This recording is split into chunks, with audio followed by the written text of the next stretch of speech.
Bonjour, bonsoir. C'est un plaisir d'être avec vous toutes et toutes autour de ce Campfire Chat qui va être dédié à l'injection d'aérosols dans la stratosphère et qui est organisé par l'initiative Canergie de gouvernance sur le climat. Nous avons trois grands experts qui vont nous dire ce qu'ils savent sur ce sujet. Donc, je vais leur donner la parole pour qu'ils se présentent, mais je voudrais d'abord dire que donc ceci est un débat. Et donc, nous n'allons pas avoir de grands discours ni de présentation de diapositives, mais nous allons différents invités qui vont exposer leur point de vue et nous passerons ensuite à la session des questions-réponses où tous nos participants pourront participer et envoyer leurs questions. J'aimerais également vous présenter mes excuses car nous devions être avoir quatre invités, mais au dernier moment, Kate Ricky a eu un impératif personnel et donc j'espère surtout que tout va bien pour elle. Donc nous avons un groupe un petit peu plus petit, mais ça va sans doute très bien fonctionner comme ceci. Je voudrais ajouter que nous efforçons toujours d'avoir une grande diversité entre nos invités et nos experts, avec une diversité de genre, d'origine géographique et autres critères. Ce n'est pas toujours possible d'y arriver car c'est impossible de le faire si nous n'avons que 3 ou 4 invités dans une activité déterminée. Mais jusqu'à présent, nous avons pu compter sur la présence de 50 experts de différents endroits du monde et pour nos différentes activités. Et donc, nous arrivons quand même à maintenir ce cap. Je suis Janus Pasteur, directeur exécutif de l'initiative Carnegie sur la gouvernance du climat. J'y suis depuis 2016. Et c'est un travail très intéressant. Avant, pendant des dizaines d'années, j'ai travaillé aux Nations Unies et dans d'autres entités non gouvernementales. Dans ma dernière fonction aux Nations Unies, j'étais secrétaire adjoint pour le changement climatique et j'ai pu contribuer à la préparation de la conférence des parties, entre autres. J'ai également travaillé pour d'autres organismes des Nations Unies et de la société civile, par exemple la Convention cadre des Nations Unies sur les changements climatiques, le programme des Nations Unies pour l'environnement au WWF. Anne-Marie, est-ce que vous pourriez vous présenter? Merci beaucoup, Janus, et merci de me donner cette occasion d'être avec vous aujourd'hui. Et cela va être très intéressant. Je suis Anna-Maria Kleinmeyer, avocate en droit international. Je me consacre à conseiller et à créer des capacités institutionnelles et individuelles dans des pays en développement et surtout dans les petits États insulaires en développement et dans des pays moins avancés. Je me consacre essentiellement au domaine du changement climatique, aux politiques relatives à ce changement climatique et à la diplomatie, ainsi qu'à des accords multilatéraux d'environnement et aux droits des bassins fluviaux transfrontaliers, donc beaucoup de choses et tout ceci me rend heureuse et très occupée. Oliver? Je suis Oliver Merton, journaliste et écrivain. Je suis rédacteur en chef de la revue The Economist et cela fait des années que je m'intéresse à des processus planétaires, donc tout d'abord à des processus naturels sur d'autres planètes et ensuite des processus artificiels sur notre planète. Il y a une quinzaine d'années, donc je m'intéresse à la géo-ingénierie et il y a 5 ans, j'ai écrit un livre sur ce sujet qui s'appelle The Planet Remade, la planète refaite. Et depuis, je m'intéresse, donc je suis vraiment ces débats car je crois que ce sont les débats les plus importants que nous pouvons avoir sur le climat. Andy? Je suis Andy Parker, je dirige une initiative qui s'appelle l'Initiative de gouvernance pour la gestion du rayonnement solaire. C'est un projet international non gouvernemental qui vise à créer des capacités dans les pays en développement pour que ceux-ci puissent évaluer la géo-ingénierie, la gestion du rayonnement solaire, et pour qu'ils aient un rôle plus important dans la recherche et dans les délibérations internationales et dans les décisions sur l'application ou la non-application de ces initiatives de géo-ingénierie. Cela fait 12 ans que je travaille dedans, et c'est par hasard car je me consacrais à autre chose comme conseiller politique à la Royal Society, et en 2008 on m'a demandé de participer au rapport sur le climat dans la section de géo-ingénierie. Donc j'ai commencé alors à travailler sur ce thème depuis le monde universitaire, et finalement j'ai laissé le monde universitaire en 2018 pour donc me consacrer pleinement à la direction de cette initiative, et c'est pour ça que je suis là aujourd'hui. Merci beaucoup, Andy. Donc, c'est le moment de vous expliquer ce qu'est C2G, à ceux qui ne nous connaîtraient pas.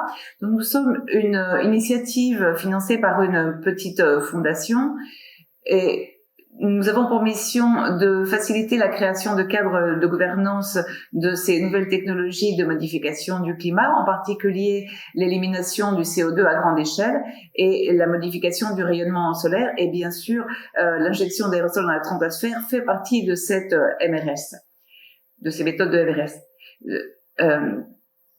Nous sommes impartiaux quant à l'utilisation de ces approches, et nous tentons de nous axer sur la gouvernance, et c'est à la société qu'il incombe d'appliquer ou non ces approches. Dans le cadre de notre stratégie, nous encourageons l'apprentissage à travers des débats comme celui que nous avons aujourd'hui, et également à travers nos webinaires qui ont déjà été organisés et qui vont continuer à être organisés par le programme C2G Learn. Donc le but de en particulier du Campfire, est bien sûr de parler de l'injection d'aérosols dans la stratosphère et de montrer la diversité des utilisations, et de garantir aux invités de pouvoir expliquer leur point de vue et les raisons de leur point de vue. Donc, nous ne visons pas à arriver ni à des conclusions, ni à une sorte de consensus, ni de convaincre les uns des points de vue des autres, mais simplement de comprendre, et donc qu'il peut y avoir différentes approches. Et bien sûr, les points de vue reflétés par les invités sont les leurs et pas ceux de C2G. L'injection d'aérosols dans la stratosphère se fait à partir de ballons dirigeables ou d'avions pour refléter la lumière du soleil vers l'espace. Est-ce de la science-fiction? Est-ce un remède miracle? Est-ce une réponse imparfaite mais potentielle à la lutte contre le climat? Est-ce l'homme qui joue aux dieux? Avons-nous besoin de cette injection, ou en aurions-nous besoin? Bien sûr, il y a différentes réponses à ces questions. Et pourquoi? Parce qu'il y a peut-être des différences culturelles, géographiques, des difficultés liées au manque de preuves. Donc, dans les 80 minutes qui suivent, nous n'allons pas résoudre ces questions, mais nous allons essayer de contribuer à la compréhension de ce qu'est l'injection d'aérosols dans la stratosphère, quel rôle cela joue dans la gestion des risques climatiques, comment la société peut-elle choisir de le faire ou de ne pas le faire, et dans les deux cas, quelles sont les conséquences, quels sont les enjeux géopolitiques et pour la sécurité, et donc quelles sont les conséquences géopolitiques. Donc voici comment va fonctionner cette session. Je vais commencer par poser quelques questions à nos invités pour animer donc le débat, et puis nous passerons à une session de questions-réponses envoyées par nos participants. Donc n'hésitez pas à vous envoyer vos questions dans la section de questions-réponses de cette application Zoom. Si vous trouvez des questions que vous appréciez, vous pouvez voter pour elles, car nous traiterons en priorité celles qui ont reçu le plus grand nombre de votes en raison du temps relativement réduit qui nous est imparti. Vous pouvez également utiliser le chat, mais ne l'utilisez pas pour les questions, mais vous pouvez en revanche l'utiliser pour échanger des points de vue avec les participants. Voilà. Donc avant de passer aux questions principales, j'aimerais demander à Andy de nous aider à comprendre en quelques mots, en cours accéléré en quelque sorte, sur ce qu'est l'injection d'aérosols dans la stratosphère, la SAI selon l'acronyme anglais. Andy? L'injection de l'aérosol dans la stratosphère est une proposition pour tenter de faire face aux certaines conséquences du changement climatique, donc en reflétant une partie du rayonnement solaire qui arrive à la Terre et l'en renvoyant vers l'espace. Cela fait partie d'une catégorie plus large d'approches similaires que l'on connaît comme géoingénierie solaire ou gestion du rayonnement solaire. Donc, injecter des aérosols dans la stratosphère est quelque chose que l'on connaît déjà. La stratosphère est composée des couches les plus élevées de l'atmosphère, donc ils sont à une vingtaine de kilomètres de l'endroit où je suis ici à Bristol. Et donc l'idée, ce serait d'injecter de grandes quantités de petites particules dans la stratosphère. Ces particules entoureraient la planète grâce au vent stratosphérique et reflèteraient donc le rayonnement solaire vers l'espace et donc refroidiraient la planète. Nous savons que cela fonctionne car la nature nous l'a démontré d'une certaine façon. C'est ce qui arrive de temps en temps avec l'éruption de volcans qui expulsent ce type de particules dans l'atmosphère et donc on sait que dans les mois qui suivent, la température refroidit. Donc la question de savoir, donc on peut le savoir, les ingénieurs nous disent oui que c'est possible d'asperger ou de pulvériser ces petites particules dans l'atmosphère avec des avions, mais la question n'est pas tant de savoir que l'on peut, mais de savoir si l'on doit le faire. Et ça, c'est une question qui doit être auquel on va devoir répondre dans les 20 ou 30 ans suivants. Et c'est une décision qui doit être prise au niveau international. Et donc, c'est pas nous quatre qui allons en décider. Ces technologies peuvent être utiles, elles peuvent être peut-être la seule façon de réussir à limiter le réchauffement à 1,5 degré ou à 2 degrés, mais elle peut aussi avoir des conséquences désastreuses, d'où le besoin d'avoir des preuves scientifiques pour savoir exactement ce qui peut arriver. Merci beaucoup Andy. Donc maintenant nous sommes sur un pied d'égalité. Nous avons des informations élémentaires. Nous allons tenter d'approfondir. Oliver, Andy nous a dit que c'est une proposition, que c'est une idée qui n'est pas encore mise en marge et qui implique une série de technologies pour injecter des aérosols dans la stratosphère, mais que ça ne s'est pas encore fait. Qu'en serait-il si un agent non gouvernemental tout seul décidait de me réaliser cette pratique, de l'appliquer comment faudrait-il réagir? Quel type de réaction pourrions-nous avoir? Comment ceci changerait-il la dynamique des approches? Merci beaucoup Janos et Andy, je suis vraiment très heureux d'être avec vous aujourd'hui. La question est très importante car je parle de gouvernance depuis un certain temps déjà, mais j'ai l'impression que lorsque nous parlons de gouvernance, nous pensons à un monde idéalisé. Nous partons d'une sorte de principe que tout cela est adéquat d'une façon morale, c'est-à-dire que toutes les parties prenantes, c'est-à-dire 8 milliards d'êtres humains, sans compter les êtres non humains qui pourraient être affectés, et bien que donc ces 8 milliards de personnes devraient se mettre d'accord sur ce qu'il faut faire et qu'ensuite un groupe plus petit de personnes réaliserait ceci. Et je crois que c'est une réflexion intellectuellement utile, mais qu'elle est peu réaliste sur le plan politique, car il y a deux choses surprenantes sur la géoingénierie solaire. Si l'on compare ceci à d'autres initiatives d'intervention sur le système climatique. Donc, en premier lieu,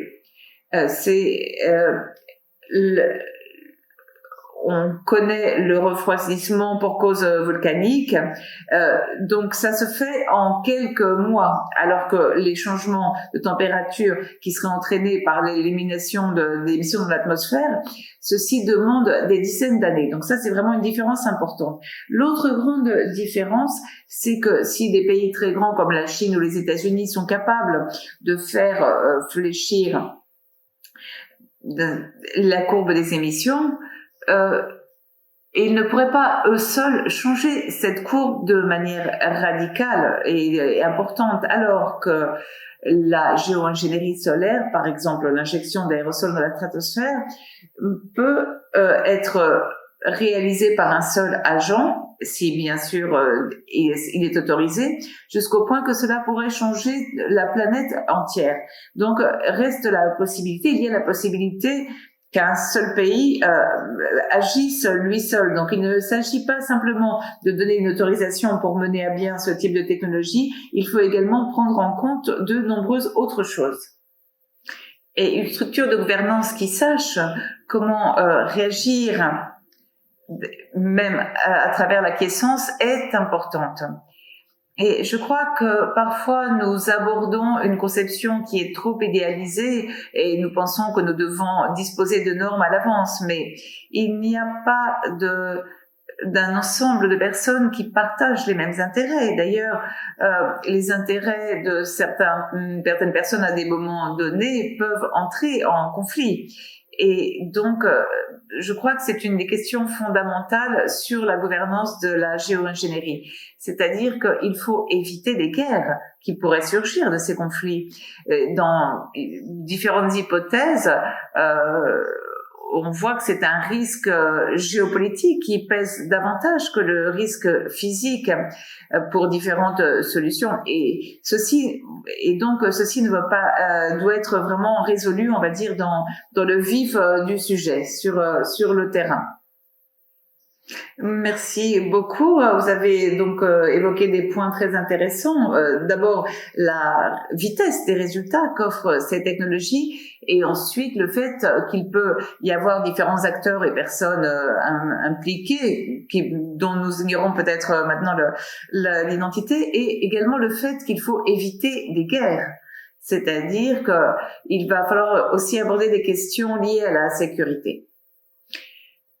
Donc nous continuons. Andy, indépendamment du fait de savoir si des initiatives sont prises ou des réactions, comment la société peut-elle prendre des décisions sur ce sujet et en particulier comment prendre des décisions sur l'application ou la non-application de ces technologies d'une manière proactive pour commencer, mais si quelqu'un décide d'agir tout seul, que peut faire la société pour réagir? Je crois que c'est la question fondamentale. Comment la société internationale dans son ensemble peut-elle prendre une décision éclairée sur l'application ou la non-application de ces technologies et donc souffrir les conséquences de l'augmentation des températures que nous pouvons avoir à l'avenir, 1 degré ou 2 degrés, etc. Mais il faut revenir à quelque chose de fondamental. Comment peut-on évaluer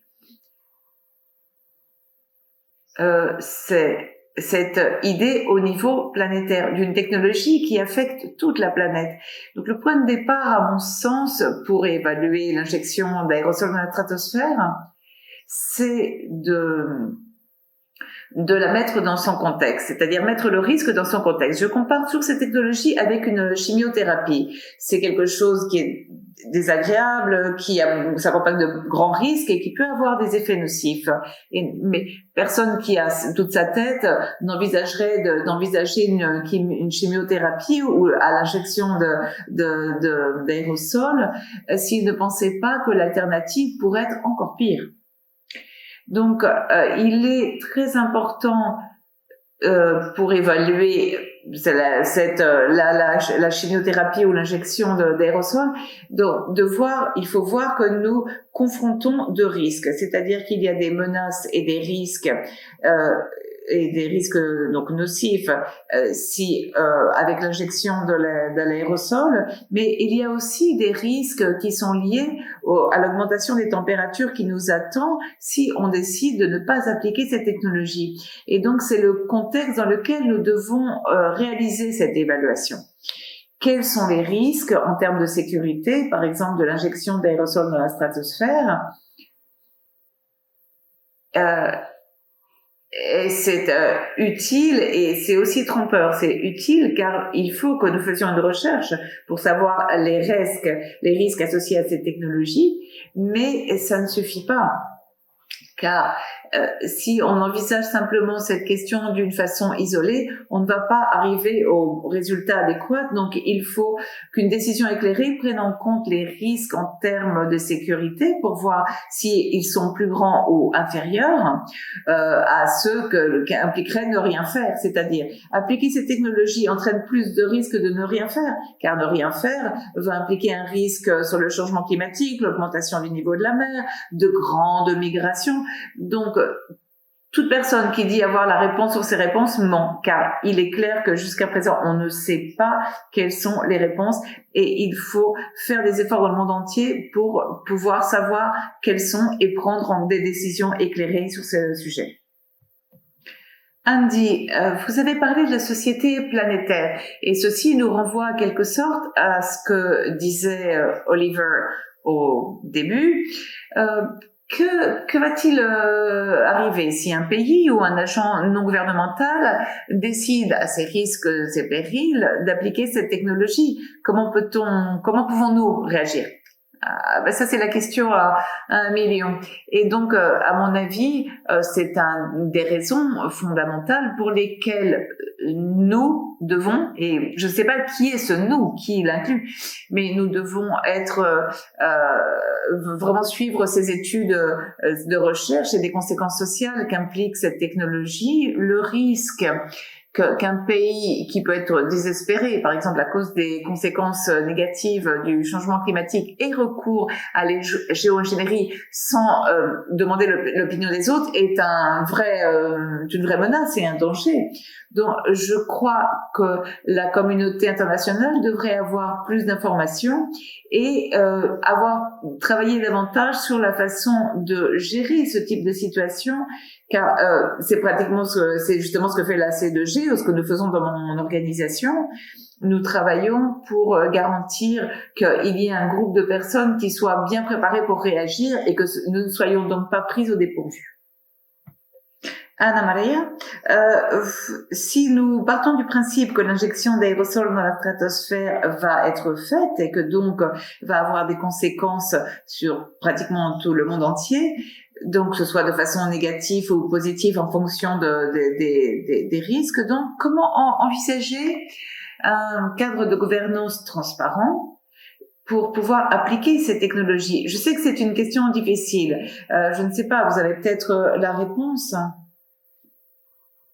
Et si vous pouviez également nous dire, nous expliquer un petit peu quel est le travail que vous réalisez avec les petits États insulaires en développement qui sont face à des circonstances très spéciales. Donc, comment perçoivent-ils ces technologies et la gouvernance dont ils ont besoin? Merci Janusz. Comme on dit Andy et Oliver, c'est une question très complexe et entre en jeu différents facteurs, différents risques et acteurs aussi. Donc, quand on songe à la gouvernance, ce n'est pas un gâteau qu'on peut mettre au four comme ça pendant la nuit. Non, la gouvernance est des chemins par lesquels il faut nous engager pour pouvoir arriver à bon port, surtout avec des sujets aussi complets et qui impliquent autant de risques et impliquent autant de parties prenantes. Car il faut savoir que l'on peut le gérer de façon efficace. Andy disait l'importance de pouvoir de disposer d'informations permettant de prendre des décisions éclairées et en connaissance de cause. Et je pense que c'est la pierre angulaire, c'est-à-dire disposer d'informations nécessaires pour savoir de quoi nous parlons, à qui cela implique, quels sont les risques, et y compris qui va bénéficier de ces technologies et qui va en subir les conséquences, car nous devons garder à l'esprit qu'il ne s'agit pas d'une activité ou d'une technologie qui va impliquer tout le monde de la même façon. Et ceci donc me faire bondir à ce que vous m'avez demandé sur les petits États insulaires en développement et qui sont aux premières loges des conséquences du changement climatique. Les gouvernements ont déjà une charge très importante sur leurs épaules pour gérer et pour ceci, ils ont et pour gérer et pour faire face à des questions de développement. Et donc maintenant, à ceci s'ajoutent les conséquences du changement climatique. Et participer dans les délibérations est très difficile pour ces pays, ou même se familiariser avec ce type de sujet, car ils n'ont peut-être pas les ressources humaines ou autres à leur disposition, et parfois ils ne sont même pas invités à participer à ces conversations. Par ailleurs, on peut trouver un exemple dans la Seconde Guerre mondiale. À l'époque, les îles Mariannes ont été utilisées pour faire des essais d'armes nucléaires. Étant donné de leur emplacement, donc des questions géopolitiques. Je ne veux pas dire qu'on va utiliser ces États pour essayer l'injection d'aérosols, mais je veux dire que parfois ces petits États insulaires en développement se voient entraînés dans l'application de technologies dont les conséquences dont ils ne connaissent pas les conséquences, et la capacité qu'ils ont de se préparer face à ces situations et de participer sur un pied d'égalité au débat sur la question doivent être solides. Ça, c'est vraiment très important. Donc, si nous voulons impliquer tous les pays et toutes les parties prenantes pour que tous participent à une prise de décision, il y a une série de défis supplémentaires qu'il faut relever et qui ont trait à la façon de développer tous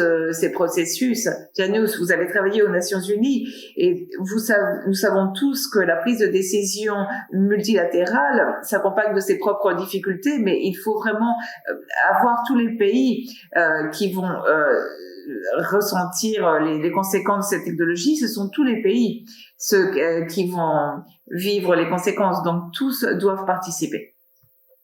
Merci beaucoup, Anna-Maria. Vous avez donc évoqué plusieurs critères intéressants pour une gouvernance transparente, c'est-à-dire disposer des informations et impliquer toutes les parties prenantes. Toutefois, vous n'avez pas dit dans quel forum pourrait être faite cette gouvernance. Et j'ai une question très concrète. Je sais que vous avez participé aux négociations du protocole de Montréal et d'aucuns disent que c'est le forum idéal pour aborder ces questions. Donc, ma question c'est, l'est-il ou ne l'est-il pas? Et s'il ne l'est pas, alors quel serait ce forum? Ce qui me renvoie à ce que disait Olivier, c'est-à-dire que ce soit en adoptant une attitude proactive et en prenant les initiatives ou simplement en réaction. Un des avantages d'un forum comme le protocole de Montréal, et donc qui fait que cela pourrait être le forum idéal, c'est que il a déjà toute une histoire de succès qui se peuvent prouver, par exemple avec la couche d'ozone, et donc ceci instaurait une confiance entre les pays qui sont impliqués, et la confiance est primordiale, surtout lorsque l'on aborde de nouveaux sujets. Il y a de nouveaux sujets dans le protocole de Montréal qui sont liés à la protection de l'ozone, du climat, et également de l'amendement de Kigali. Et par ailleurs, le protocole de Montréal offre une équipe de scientifiques et d'experts techniques incroyables. Et il y a différents groupes d'évaluation qui en permanence offrent des informations aux parties sur tout aspect lié à la prise de décision, et ceci pratiquement en temps réel. Alors que d'autres approches comme celle du GIEC offrent des informations dans des cycles de 5 ans, ce sont beaucoup d'informations qu'il faut digérer, et donc l'information n'est pas apportée de manière aussi dynamique avec le protocole de Montréal. Donc l'élément de confiance et également l'accès immédiat à l'information me semblent deux aspects fondamentaux pour pouvoir créer et générer une gouvernance adéquate pour ce thème également.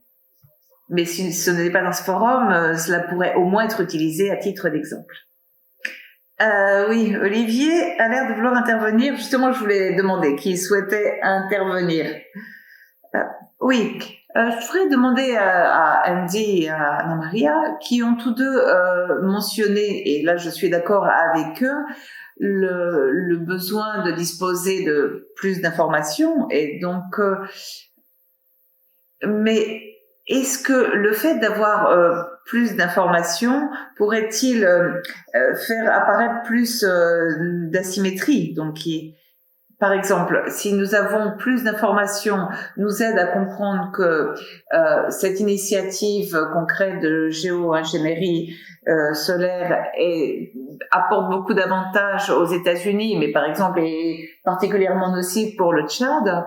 Est-ce une information que nous souhaitons avoir avant de nous engager dans une négociation ou pas?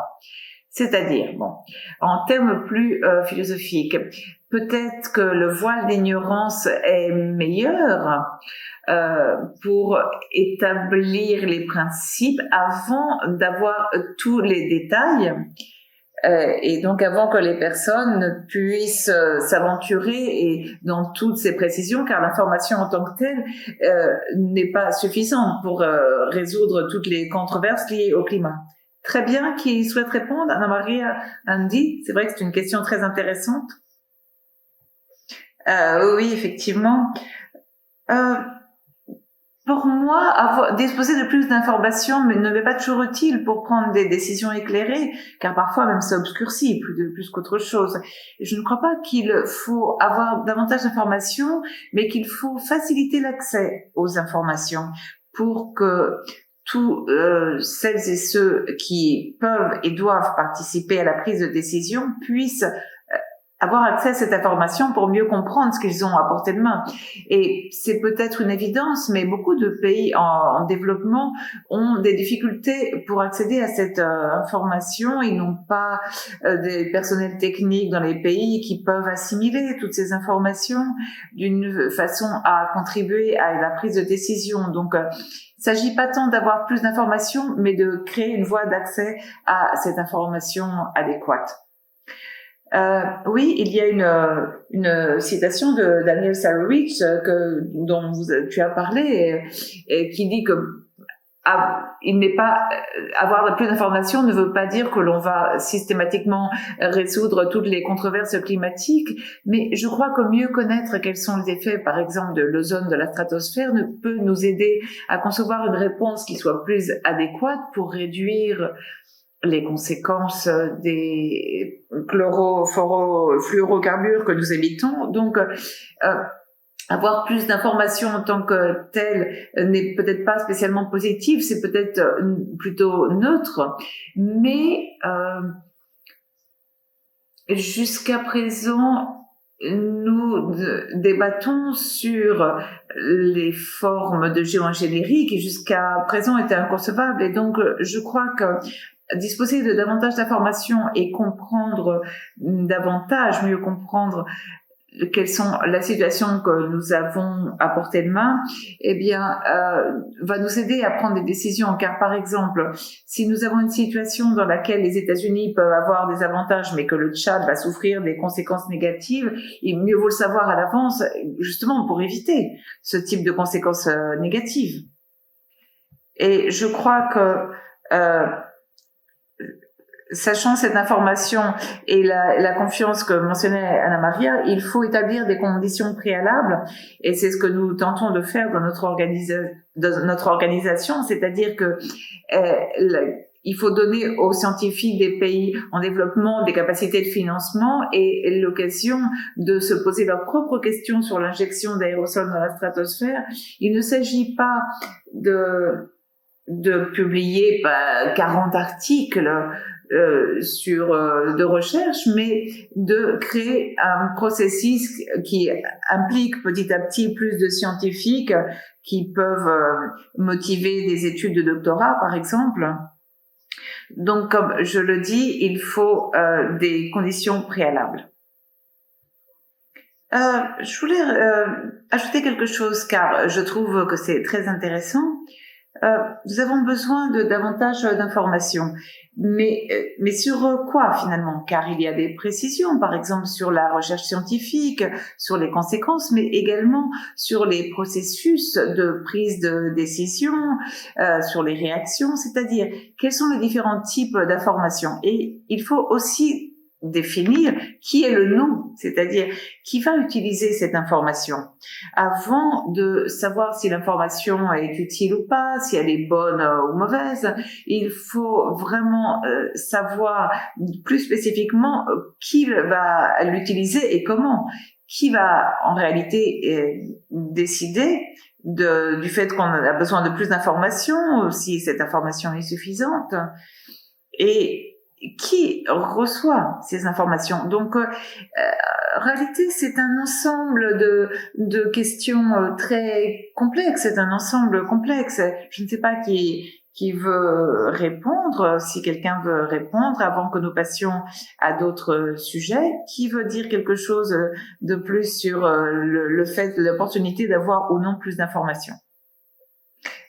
Oui, si on prend par exemple l'exemple utile du protocole de Montréal, euh, on voit que donc les parties prennent des décisions d'une manière itérative, c'est-à-dire qu'elles utilisent l'information de façon répétitive. Donc parfois il faut répondre à une question et donc ils demandent des informations à certains organes scientifiques pour pouvoir répondre à cette question. Le rapport est présenté dans les 6 mois ou dans l'année et une fois que le rapport a été lu, on peut à nouveau consulter cet organe scientifique en leur posant d'autres questions, c'est-à-dire que le processus démarre avec ce que l'on sait et à partir de là, on accumule plus de connaissances. Oliver. Ce que dit Anna-Maria me paraît très pertinent et renforce ce processus grâce auquel l'information est sous-jacente au protocole de Montréal, c'est-à-dire que c'est une information qui va être apportée continuellement. Et on ne travaille pas simplement avec des hypothèses, donc il y a véritablement une grande différence là. Et je ne pense pas, comme dit Andy, que d'avoir plus d'informations va aider ou pas à résoudre des querelles, mais que la géo-ingénierie solaire doit en partie avoir un système de gouvernance qui soit basé sur des valeurs, pas tant sur des réponses. C'est-à-dire que ce n'est pas une décision qui va être prise au niveau planétaire sur la base des coûts et des bénéfices, mais qui va être une décision prise par un groupe de pays, un groupe de personnes, sur la base des faits qu'ils veulent prendre en compte à ce moment donné. Et il ne va pas y avoir une seule personne ou entité qui décide, car il peut y avoir une personne qui préfère ne pas avoir recours à la géo-ingénierie solaire et d'autres aussi. Donc, une des choses que peut réussir la gouvernance de manière proactive est de contribuer à cette prise de décision de différentes façons. Et les gouvernements vont se positionner pour ou contre. Mais on perd alors cette neutralité qui, par exemple, caractérise l'action de C2G. C'est-à-dire que il faut une gouvernance où les pays puissent se mettre d'accord.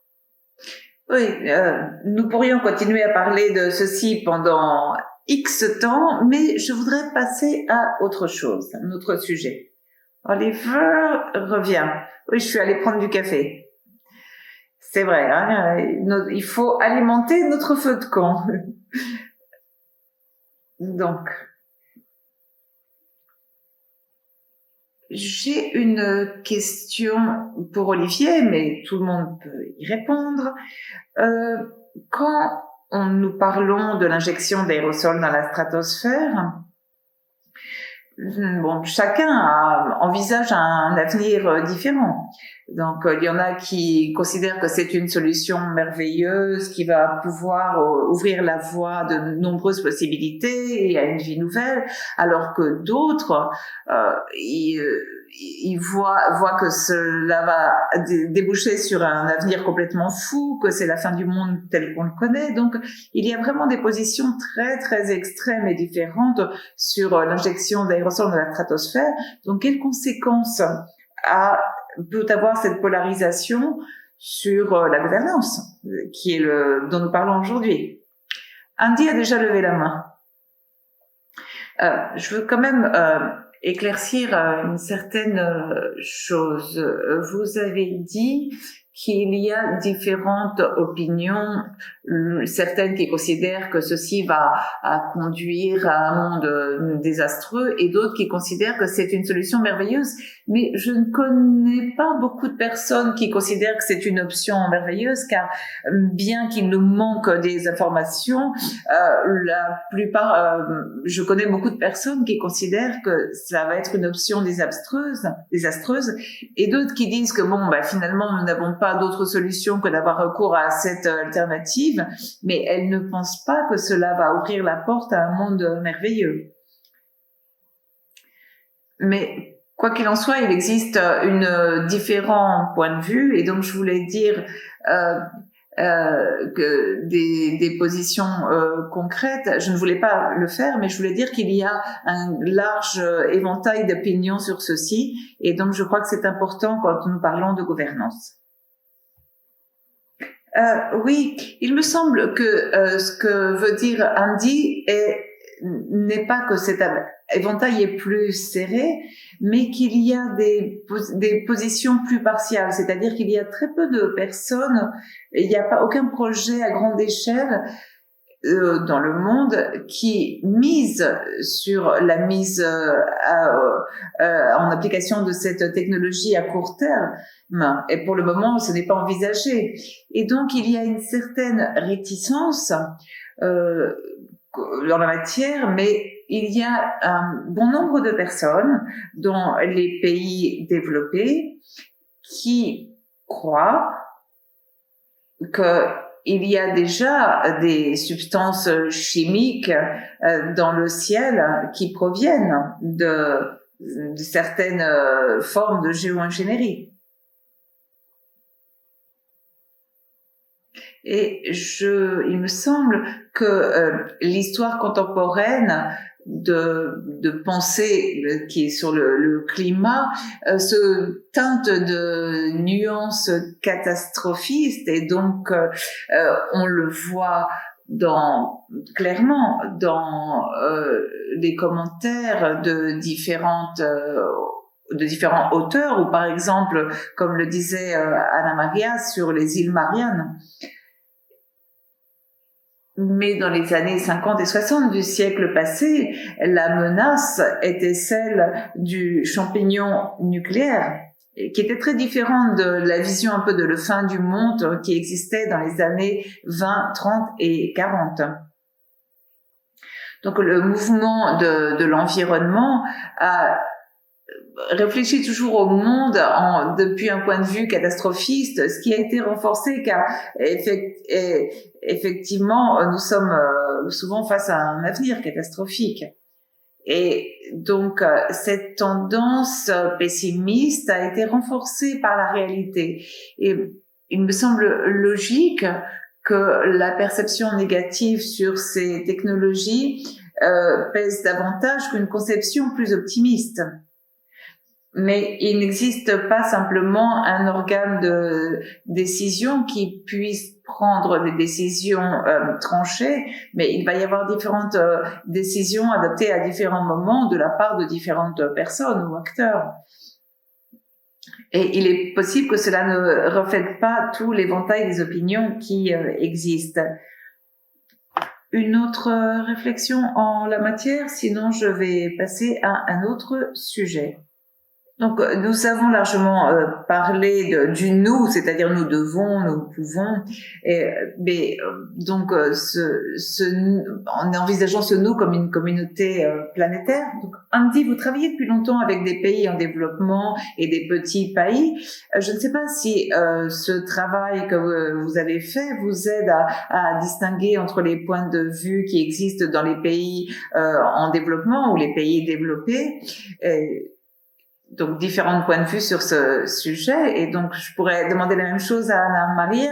Y a-t-il des différences entre ces pays ou les points de vue sont-ils, au fond, assez similaires? Qui veut répondre?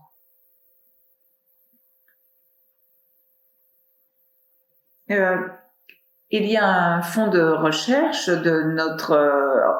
soutenu par notre organisation, qui est le premier fonds de recherche international qui aide exclusivement à la recherche liée aux pays en développement. Dans les pays du Sud, il peut y avoir différentes opinions, mais nous ne visons pas à connaître tout l'éventail d'opinions, mais à qu'il y ait une capacité permettant aux pays du Sud de participer aux décisions, et donc dans toutes ces approches technologiques du climat. Nous organisons des ateliers depuis 10 ans sur l'injection d'aérosols dans la stratosphère. Nous avons organisé 25 séminaires de ce type à Dakar, au Sénégal, au Brésil, où nous avons expliqué en quoi consistaient les différents points de vue sur ceci, et en réunissant aussi les différentes opinions qui, à moi, m'ont vraiment surpris. Il est clair qu'au Sénégal, il y a différentes opinions. Certains détestent l'idée quand ils l'entendent, et d'autres considèrent que ça peut être une solution pour réduire les menaces climatiques à l'avenir. D'autres reconnaissent que l'application de ces technologies pourrait être catastrophique, et d'autres sont conscients du fait que on ne sait pas les conséquences que cela va avoir sur le monde agricole au Sénégal. C'est-à-dire que la façon d'aborder de ces thèmes est très différente, mais parallèlement à cela, c'est très banal, car finalement, il y a la même multiplicité des points de vue que lorsque l'on réunit un groupe de personnes à Londres. Donc, il est primordial d'avoir une communauté scientifique dans ces pays qui dispose des informations et des capacités nécessaires pour pouvoir conseiller leurs gouvernements respectifs. Mais ce que je pourrais dire, que dans le Sud global, il y a un dénominateur commun qui est le pragmatisme sur le changement climatique. Au Kenya, il y a quelqu'un qui nous a dit c'est une idée complètement folle, mais il faut en savoir plus en la matière. Et je crois que ça résume vraiment très bien la façon de raisonner. Anna-Maria? Oui, je crois qu'il existe un conséquence plus grand sur le besoin de disposer de davantage d'informations, d'après moi. Et l'Assemblée des Nations Unies pour l'environnement a mis en route l'année dernière, non? Ah oui, 2 ans. Oui. Et donc, par le biais duquel certains pays faisaient un appel pour qu'il y ait un rapport sur le sujet. La plupart des pays étaient d'accord sur ce besoin d'avoir plus d'informations, mais malheureusement, cette proposition n'a pas abouti en raison de l'opposition de certains pays. Mais quoi qu'il en soit, la plus grande partie des pays veulent avoir plus d'informations au niveau gouvernemental. Et il y a une large gamme de points de vue quand on envisage la possibilité de faire ceci ou de ne pas le faire. Mais il y a un processus dans lequel ils sont impliqués pour mieux comprendre en quoi consistent ces technologies avant de pouvoir répondre à la question de les utiliser ou pas, et le cas échéant, s'il faut les utiliser, quand va-t-il falloir les appliquer. Et dans de nombreux pays, il y a une grande différence entre la communauté de l'environnement et sa perception de ces questions, et le gouvernement et la perception des gouvernements de ces sujets. Et parfois, ils ou elles travaillent sur les mêmes sujets, mais ils ne communiquent pas entre eux. Donc ici, nous parlons de la gouvernance, mais ce sont des décisions qui vont devoir être prises, qui doivent incomber au gouvernement. Et donc il y a un autre défi pour beaucoup de pays en voie de développement et de petits États insulaires, c'est qu'ils ne disposent pas des communautés scientifiques pour la recherche. Cette communauté de chercheurs est très petite ou n'existe pas, donc ils sont dépendants des informations fournies par d'autres pays, d'ateliers organisés par d'autres pays, et ceci donc implique des difficultés en termes d'équité. Donc il faut se demander si les informations qu'on leur apporte représentent leurs intérêts. Et donc en soi, ceci est un défi pour la gouvernance et pour l'information. Oliver? Oui, ça me semble très intéressant et ceci me rappelle aux raisons qui étayaient le travail qui a poussé le Suédois Bernd Bolin à la création du groupe d'experts intergouvernemental sur l'évolution du climat, le GIEC. Et justement, les participants du monde développé avaient un point de vue différent des participants des pays en développement.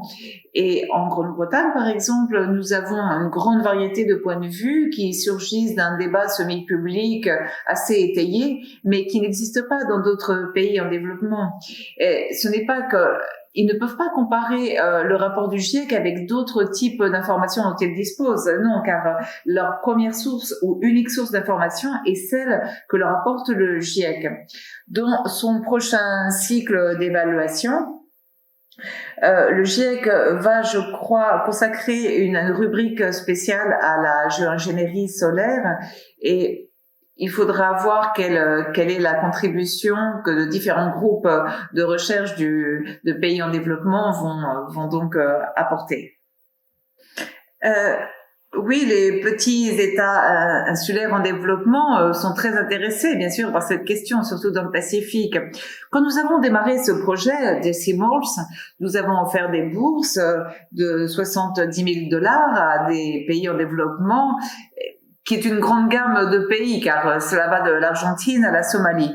Nous avons reçu beaucoup de candidatures. Nous ne savions pas quelle serait la quantité de ces candidatures. Nous avons donc reçu 75 candidatures, dont 15 dépassaient nos critères de qualité et d'excellence. Et nous pensions que qu'on les trouverait dans le groupe des BRICS, mais 2 des 8 pays qui ont donc reçu cette bourse étaient le Bangladesh et le Bénin. Et cette année, par exemple, nous avons le premier article de modélisation de la modification du rayonnement solaire sur les pays des Sahel qui vient d'une étude faite au Bénin. Donc je suis étonnée de la capacité dont ces pays peut-être moins développés qui ont déjà été capables, comme dans cet article, d'établir leur propre modèle à partir de l'analyse qu'ils ont faite sur la modification du rayonnement solaire. Le Jamaïque, par exemple, est l'un de nos équipes et informe sur les effets potentiels que peuvent avoir dans les petits États insulaires ces technologies. Ah oui, non, je ne dis pas qu'il n'y a pas de capacité de recherche dans ces pays, mais il est clair que dans le GIEC, justement, s'attelle à mettre en avant ses capacités et de s'en servir. Il y a un graphique dans le rapport d'évaluation du groupe de travail numéro 2 où sont montrées les différentes études d'évaluation qui ont été menées et toutes venaient pratiquement de pays qui étaient au nord du tropique du cancer. Je ne veux pas dire donc qu'il n'y a pas de capacité de recherche. Moi également, je collabore avec l'initiative de gouvernance de la modification du rayonnement solaire et je crois qu'ils font un très très bon travail et nous savons ce qui se fait dans ces pays. Je ne dis pas qu'il n'y a pas de capacité, mais ces pays génèrent quand même peu de capacité. Alors, nous allons commencer à traiter les questions de nos participants, voir ce qu'ils nous ont envoyé. J'ai une question pour Olivier, mais les autres peuvent également répondre. C'est une question d'un participant anonyme. Andy a parlé des risques de la modification du rayonnement solaire, qu'il faut mettre à l'aune des risques liés au changement climatique.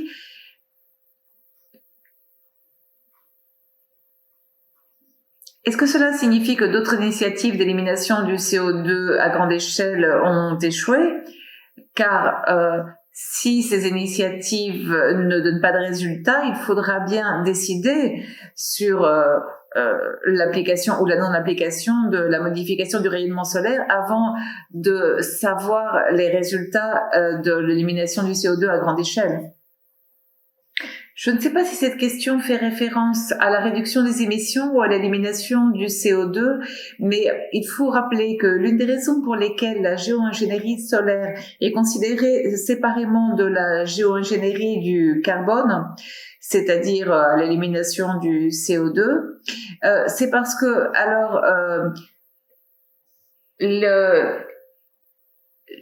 l'effet climatique est en quelque sorte dissocié de la quantité de pollution. Et donc, il faut toujours avoir ceci à l'esprit quand on prend des décisions. Et comme je le disais, c'est pas moi qui vais prendre des décisions. Et ça ne va pas être non plus une simple entité. Ça va être de nombreuses personnes qui vont participer à cette prise de décision et qui vont prendre des décisions différentes.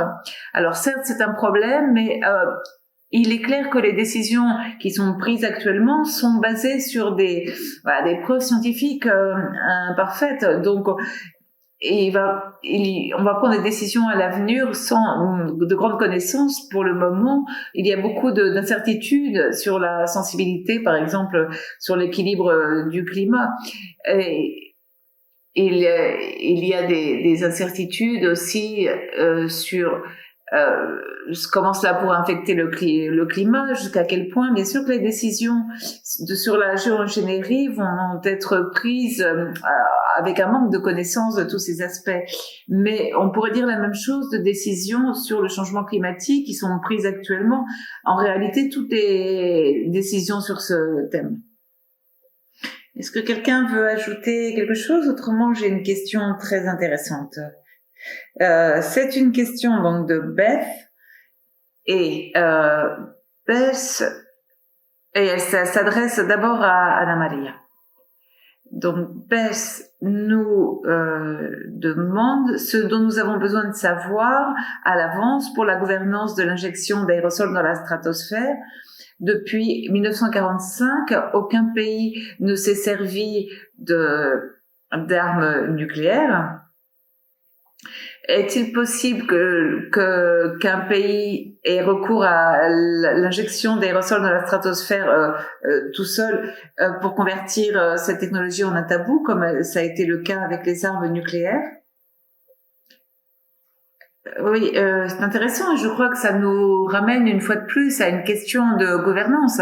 Et moi, je ne me sens pas dans une position où je pourrais dire oui, faisons un pas comme ça radical et imposons un tabou pour éviter les effets qui seraient pires que nous envisageons. Il y a encore beaucoup de chemin à faire avant d'arriver à ce point. Et dans les délibérations qui ont lieu dans le monde sur cet aspect. Du moins, c'est ma façon de voir. Andy? Il serait intéressant de voir comment Bess, qui nous a posé cette question, répondrait. Donc, les armes nucléaires ont été utilisées une fois pour toutes. Mais ici, nous sommes face à quelque chose qui a un aspect qualitatif différent. L'injection d'aérosols de la stratosphère serait faite à une fin particulière, c'est-à-dire pour moduler et gérer les températures. Et donc, il faut que ce soit fait de manière continue. Si c'était appliqué d'une façon désastreuse et que ça se refermait à son application, eh bien oui, ça pourrait créer un tabou. Mais si c'est réalisé de façon efficace, alors elle doit être maintenue et ce serait beaucoup plus difficile alors de créer un tabou. Ensuite, il faut voir ce qui en est d'un arrêt brutal, car une fois qu'on applique une technologie de ce type, nous cachons les effets des émissions polluantes. Donc, une fois que l'on met en route cette technologie et qu'on arrive à un écart très grand entre la température qui existait si on appliquait la technologie et la température qui existe sans l'appliquer, eh bien, il n'y aurait pas de possibilité d'arrêter l'application, que ça nous plaise ou non. Et je crois il faut maintenir ce besoin de maintenir la technologie ferait qu'elle ne deviendrait pas un tabou. Il me semble qu'Andy est un petit peu optimiste quand il dit que les armes nucléaires n'ont été utilisées qu'une seule fois et qu'elles ne seront donc plus utilisées. Et il me semble que le fait qu'elles aient été utilisées à l'époque fait il est probable qu'elles soient à nouveau utilisées. Je ne sais pas si le milieu universitaire a étudié ceci, mais il est probable qu'il y ait à l'avenir encore une guerre nucléaire. Pour ce qui est du protocole de Montréal, si on le compare au traité de non-prolifération, le TNP, donc des armes nucléaires, je crois que c'est un modèle intéressant qui limite empêche certains pays de faire des choses et qui n'empêche pas les autres pays, ce qui est assez singulier. Mais par ailleurs, il impose certaines obligations dans les pays privilégiés qui doivent changer leur comportement et qui plus est aider d'autres pays à décider d'utiliser ou d'utiliser ou de ne pas utiliser bien sûr les armes nucléaires. Donc les États nucléaires en revanche ne remplissent pas les obligations imposées par ce traité. Et un autre problème qui a été mentionné au fil du temps, c'est qu'un traité qui a été aussi efficace comme le TNP ne serait pas possible aujourd'hui car il n'y a plus un niveau de confiance qui a permis à l'époque la signature du traité. Et donc, je pense que ce serait pas possible dans l'état actuel des choses. Donc, cette comparaison nucléaire ou avec le TNP est intéressant, mais elle est un petit peu préoccupante. Allez, j'ai une question sur ceci. Il est vrai que le traité de non-prolifération ne serait peut-être pas possible actuellement, mais si nous envisageons une façon proactive ou réactive, donc de réagir face à une annonce de l'application d'une injection d'aérosol dans la stratosphère, quel type d'accord faudrait-il concevoir alors dans le monde actuel pour pouvoir orienter le développement et conseiller le développement ultérieur de ce type de technologie? Je crois que c'est un débat qui devrait avoir lieu après une crise et non pas avant une crise ou alors en plein milieu d'une crise. En plein milieu d'une crise dans laquelle un pays ou un groupe de pays, de façon unilatérale, déciderait d'appliquer l'injection d'aérosols dans la stratosphère. Et l'ancienne vice-secrétaire générale a déjà dit et signalé ce serait une décision qui devrait être prise par le Conseil de sécurité et les détails seraient totalement liés à ce cas concret. Et donc, une fois que la crise provoquée par ce cas concret aurait été réglée, on pourrait créer un mouvement dans lequel les gouvernements pourraient aller vers un accord. Mais je crois qu'il faudrait alors inciter les gouvernements, il faudrait qu'ils soient exhortés, ces États, face à une situation de crise. J'aimerais ajouter quelque chose à ce que vient de dire Olivier, et je trouve que c'est une question extrêmement intéressante. L'une des premières choses qui me viennent à l'esprit, c'est que le traité de non-prolifération des armes nucléaires mettait un point final à une activité qui était particulièrement dangereuse. Pour ce qui est de la modification du rayonnement solaire, c'est différent. Certaines personnes avancent que que ça peut être très dangereux et que donc il va falloir que ce soit très limité, réglementé. Alors que d'autres personnes avancent que c'est un outil dont on va avoir de plus en plus besoin, probablement, donc le monde va avoir le plus besoin d'utiliser, et que donc il ne s'agit pas d'éviter qu'un grand nombre de pays appliquent cette technologie, car ce ne serait pas possible tout d'abord, mais sinon il s'agit qu'en tant que communauté internationale et planétaire, nous décidions de manière conjointe comment appliquer cette technologie d'une façon à ce qu'elle apporte le plus grand nombre d'avantages à la planète tout entière. Donc il y a certaines analogies avec le TNP, mais il y a également de grandes différences.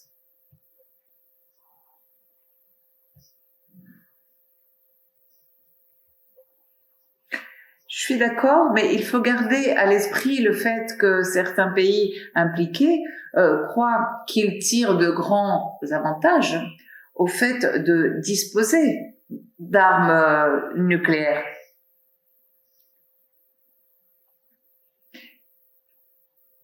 Et ils se disent que c'est pour eux une façon de faire face aux difficultés qui sont liées à la dissuasion, mais ce n'est pas sûr. Car si les pays pensaient que ceux qui disposent des armes nucléaires représentent le mal absolu, alors ils feraient quelque chose pour lutter contre ceci.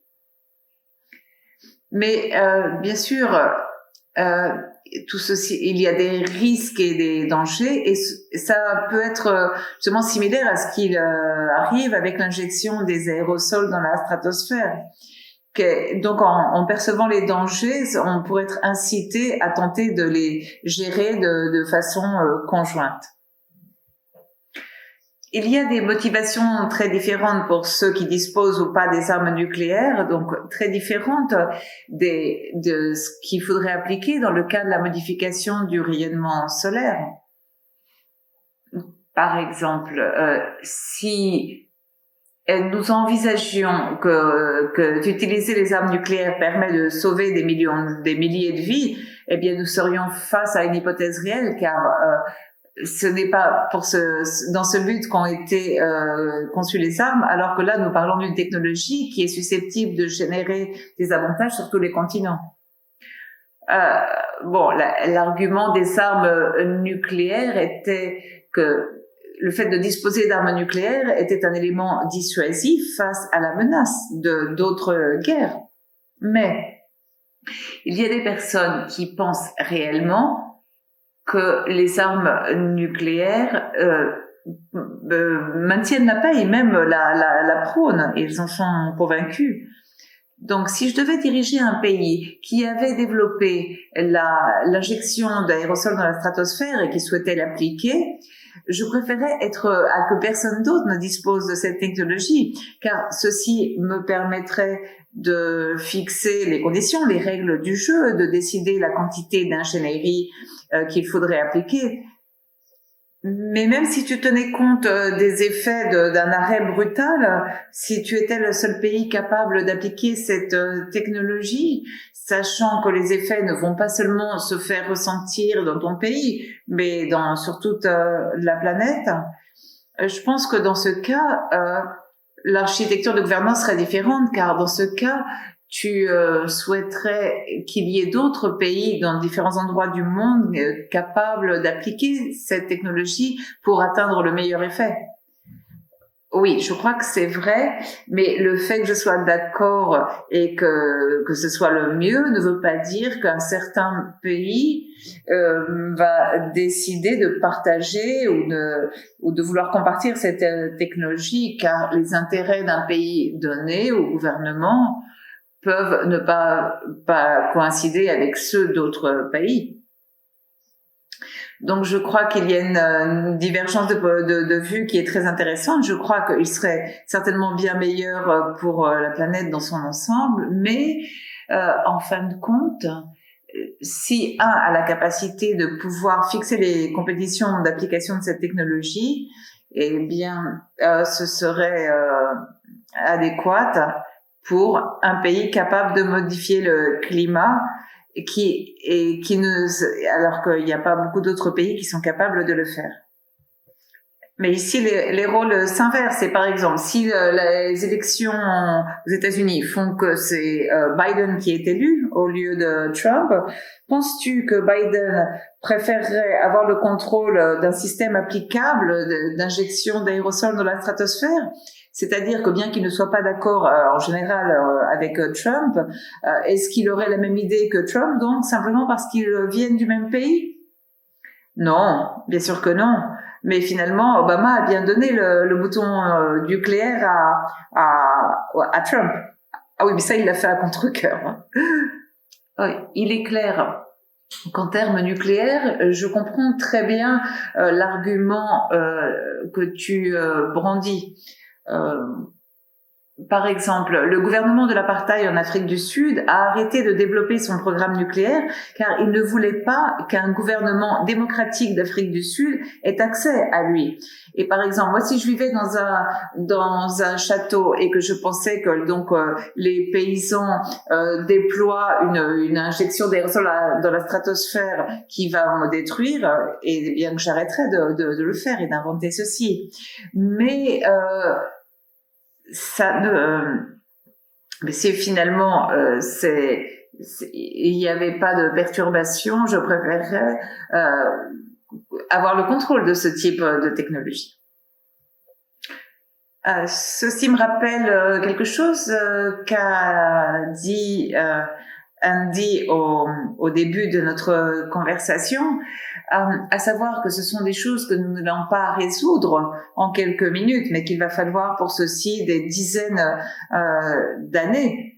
Et que donc la situation reste manifeste au vu des délibérations. Ce sont des questions très compliquées. Ah bien, il semble que nous avons perdu une de nos invitées, Anna Maria.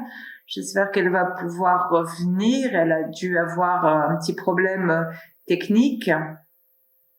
Donc, je rappelle aux participants qu'ils peuvent toujours envoyer leurs questions. Donc, pendant ce temps-là, nous allons voir. J'ai également une liste de questions. Bon, Anna-Marie ne revient pas. J'espère qu'elle va pouvoir le faire. Donc, j'ai une question d'une participante, de Gabrielle, que je vais d'abord reposer à Andy. Alors, voici la question. Quand il faut évaluer les risques en termes de sécurité et d'autres ordres, quelles sont les données quantifiables qu'il faut prendre en compte? Quel type de paramètres et indicateurs peuvent nous aider à mieux définir quels sont les risques? Par exemple, la perte de la glace de l'Arctique en été, la déstabilisation des calottes glaciaires, les changements des modèles de la mousson, c'est-à-dire différents éléments qui peuvent être quantifiés, quoique de manière différente. Andy, une réponse rapide, et ensuite Oliver, s'il veut ajouter quelque chose.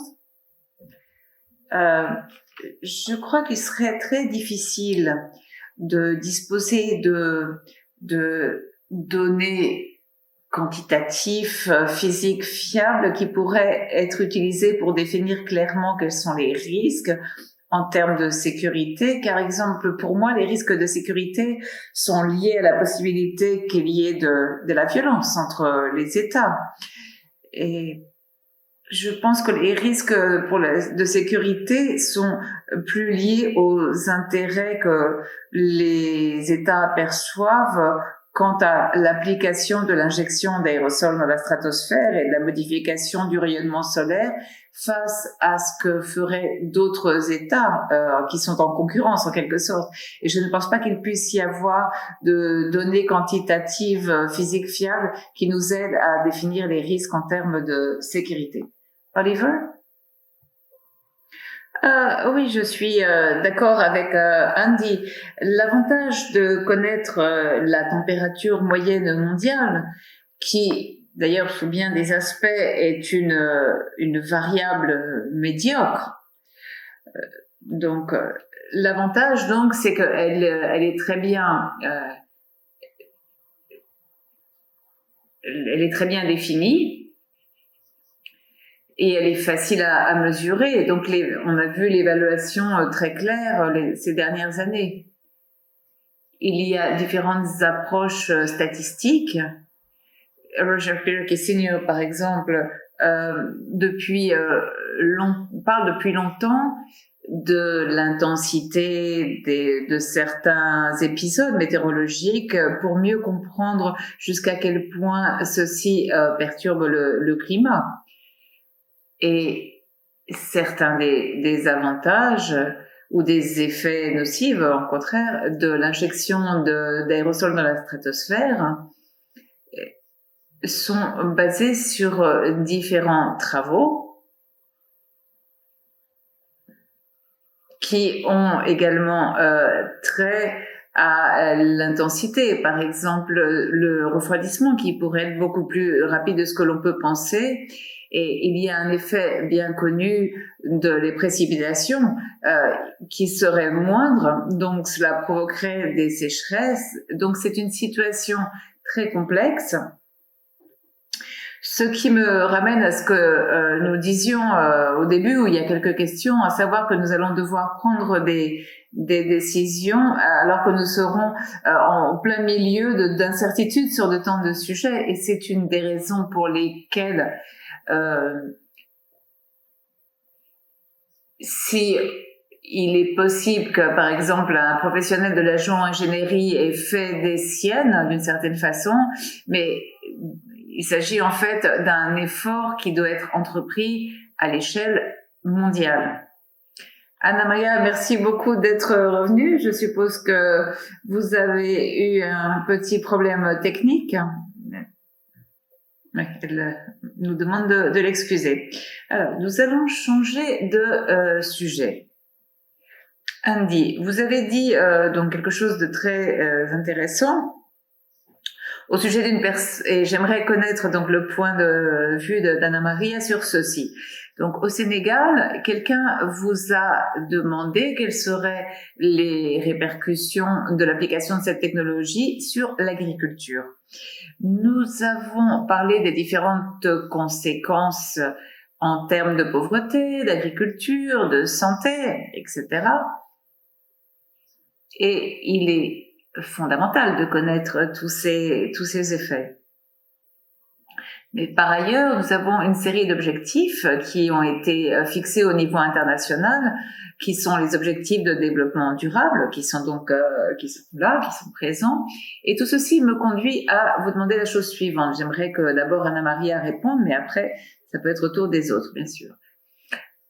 Comment pouvons-nous envisager la gouvernance quand nous avons déjà un système de gouvernance pour toutes ces questions différentes, dans lesquelles peut avoir une influence la modification du rayonnement insulaire et en particulier l'injection de particules dans la stratosphère?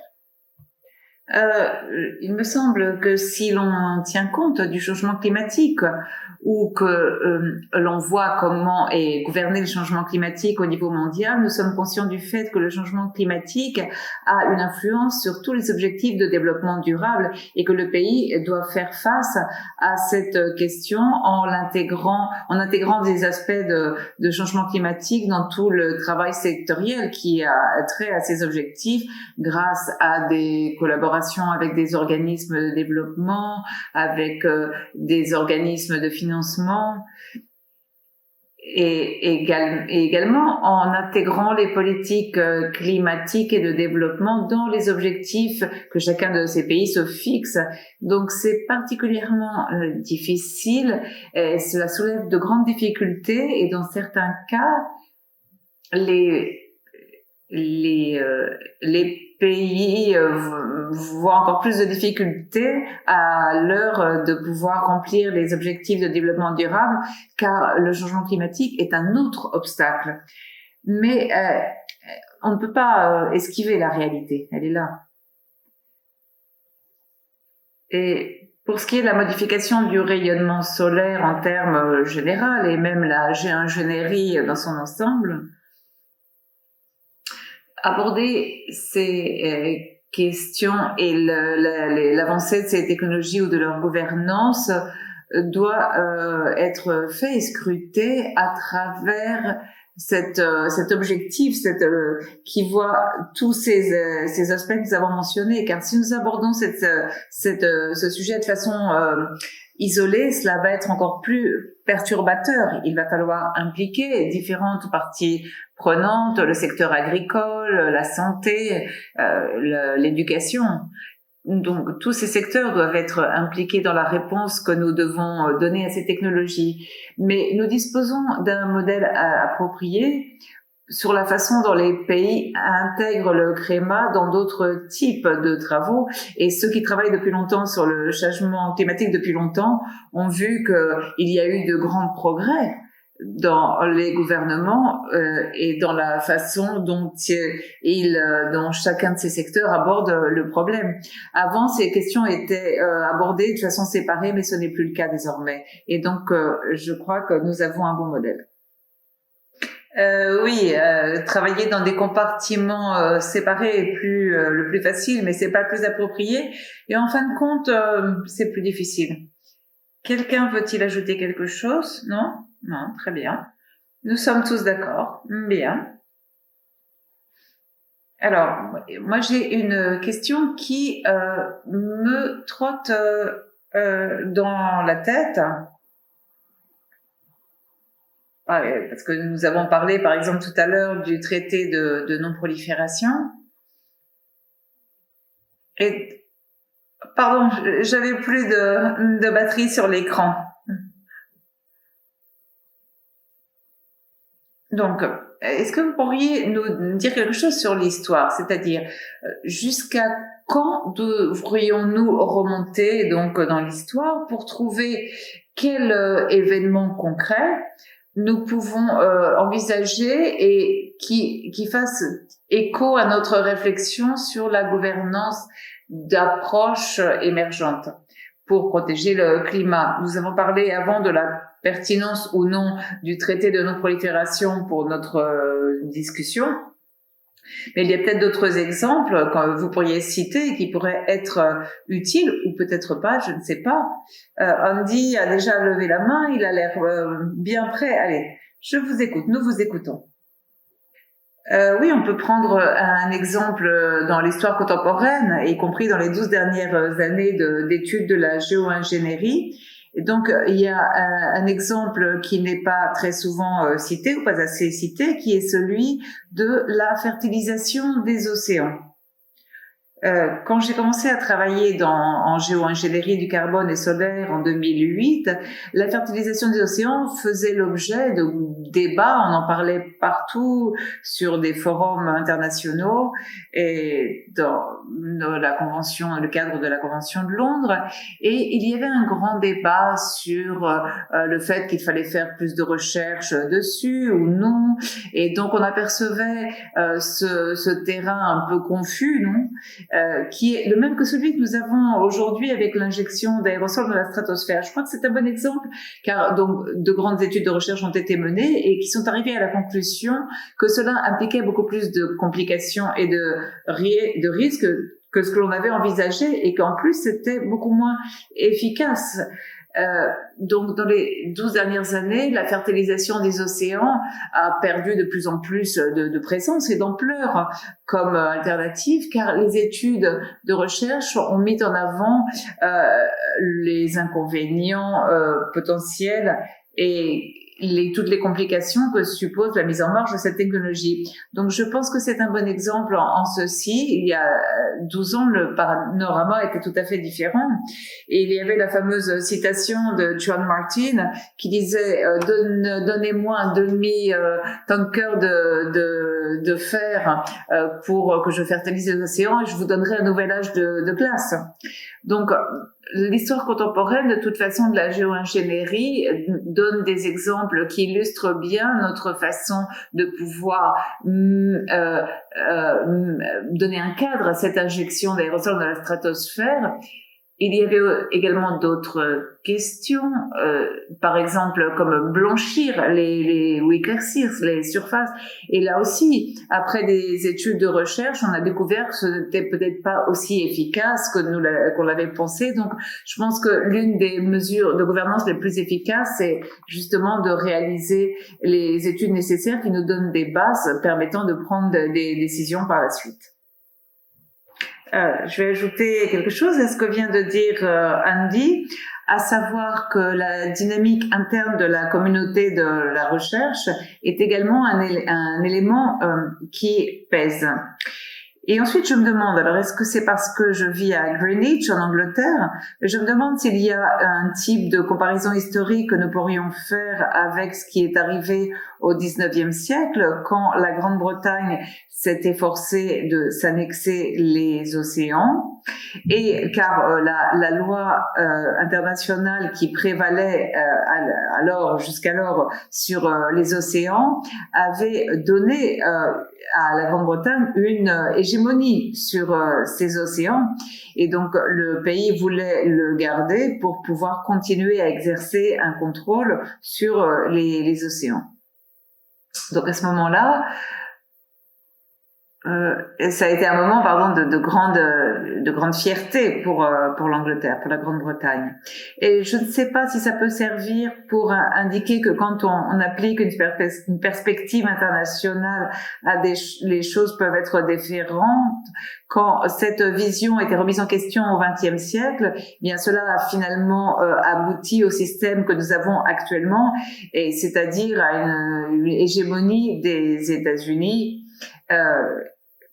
qui a obtenu beaucoup d'avantages en obtenant un système de commerce libre. C'est-à-dire que il faut réfléchir sur ce que veut dire de contrôler un cycle mondial fondamental. Je ne sais pas si ça peut être utile, bien que ça puisse être intéressant. Le patrimoine commun des océans a fait l'objet de grands débats et de la part de la communauté mondiale, et donc la Convention sur le droit de la mer évidemment a eu son mot à dire, mais les États-Unis restent la puissance océanique, la plus grande puissance océanique du monde, et n'a pas ratifié cette convention sur le droit de la mer.